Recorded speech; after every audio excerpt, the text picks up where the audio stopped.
Before we start this video, just want to remind you guys that it is Kidney Cancer Awareness Month, and I've challenged you guys to raise $1,000 supporting kidney cancer awareness. Now what you can do is you can donate $10 by emailing IgnitionTubeCares@gmail.com, and what that will get you is 2 Driven to Cure orange ribbons. The $10 will get directly donated to driventocure.org, which is a charity started by my friend Andrew, so I highly urge you guys to check that out and make sure to spread some awareness about kidney cancer and all forms of cancer this month.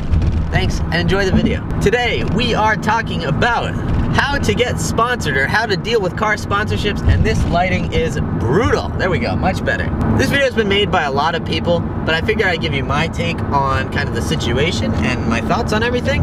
Now this video comes about because I've been contacted by a bunch of companies this past week who have been like, hey, we'll send you our radio if you put it in your car and do a review. Hey, we'll send you our light bar if you put it in your car and do a review, etc. You know, products that I don't really need. And it's got me thinking about, hey, you know, maybe 2-3 years ago, if these companies have been hitting me up, I may have actually gone through with the videos. I guess the first thing when looking into car sponsorships and kind of sponsorships in general is this a company that you truly believe in? Or is this a company that makes a product that you truly believe in? Because if the answer is no, you should probably just not even waste your time. So it's important to be dealing with companies whose products that you're genuinely interested in. Because the fact of the matter is, these companies are asking you to do review videos on the product. And if you can't give an honest review, then your subscribers aren't gonna trust you, you know, when they get the product and you said it was great and it turns out it sucks, and you're just gonna end up looking bad.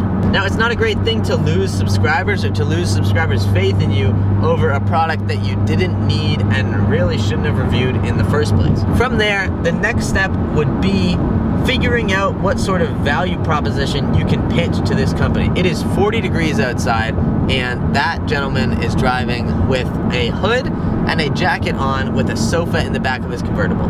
Companies just aren't gonna send you free stuff because you asked for it. That's not how it works. They need to get some sort of return out of this that they see as more beneficial than the loss that they're taking by giving you X, Y, or Z, or giving you a discount on the part, product, whatever really. So you need to be able to pitch yourself as a valuable asset. For example, I'm Eli. I run a YouTube channel by the name of IgnitionTube. Your product is for the S4, which is also the car that I drive on the channel.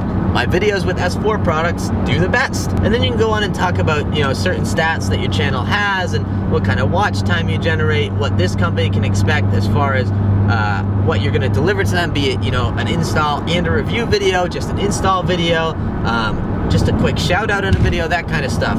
You always want to set expectations so that when the company does deliver on the product, they're happy with you and maybe want to work together again in the future. Now, an important thing that I did mention there is the win-win situation. What you want is a situation where you are benefiting more from this partnership than you would without the partnership. Be that getting a part that you otherwise would have had to spend money on, a part that you couldn't have otherwise afforded, or just kind of getting a product that you really, really want but couldn't really justify. But more importantly, what you have to do is show this company that whatever they're giving to you is worth less than what they're gonna gain out of this video.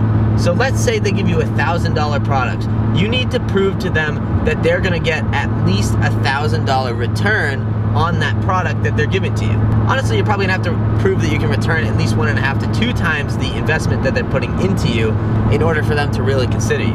At the same time, you don't want to give away too much so that you end up losing from this situation. For example, if it's a simple part that gets installed under the hood and it takes you 5 minutes to install, but you have to make 16 videos about it, by the 16th video, people are bored of it and not even watching your content anymore, that's something that negatively impacts you while giving the company positive press. So you do want to keep yourself in mind, and sometimes that means pushing back on the company a little bit.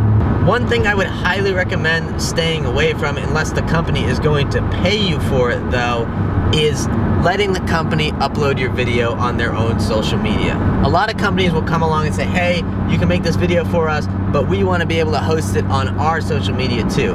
What happens then is, instead of one video getting all the views, they get half the views, you get half the views, you get less kind of awareness out of the video, and you also get less revenue out of the video. Instead, I would push back on them and say, you know, if you're really interested in this video, maybe hyperlink mine in the product description, or something along the line where they're using your video for marketing purposes. For example, can you repost my video on your Facebook page with my watermark and a link to my channel or something like that. In summary, my points are basically set yourself up for success. Don't overpromise. You always want to underpromise and overdeliver. That doesn't mean lowballing your promises and making them awful. That just means you want to go above expectation, especially the first time you're working with a company, so that they want to work with you again. You want to make sure it's a win-win situation for you and the company, so that you're not doing too much work and end up losing out where you could have just been better off buying the product in the first place. Finally, you want to pick a product that you're truly interested in, so that your review is honest and you can show your opinion truthfully and show that you have kind of passion for the product, and that's what gets people to buy the product. That's what gets companies happy about working with you, and that's what makes companies work with you in the future. So remember, if a company reaches out to you and says, hey, we want you to install our radio, ask yourself, hey, do I really need that radio? Is it something that I could buy and not have to work with another company on? You know, that kind of deal.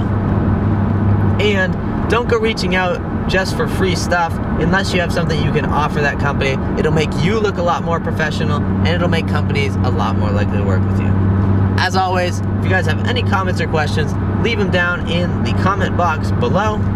Thank you guys for watching. Go out there and spread some positivity, and I will catch you guys in the next video. I've been driving on the highway this whole time, and my radar detector has not been plugged in. Bye.